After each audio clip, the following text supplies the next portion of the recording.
Okay, so this is a video of my brake setup. My tractor. This here raises and lowers the deck that I no longer have. And so what I did is, let's see if I can hold this differently here, is I joined this one bar here that connects to the deck to raise and lower it with a rod connecting to this bar that raises and lowers it. And I have this on a swivel, and this one set right there. All these, a little messy, but it works. And this here is a bike peg for a stunt peg off of a bicycle.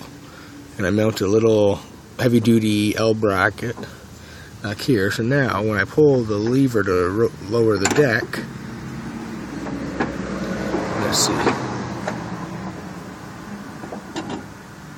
the tire moves. The peg moves in and touches the tire. Dodge. See? And then I leave it down. That's my parking brake. Lift up and I can drive. There's enough clearance there. See? Clearance. I can get my finger in. When it's down, can't get nothing in. It's tight. I just thought I'd share that with you. I thought it was pretty ingenious. I'm proud of myself.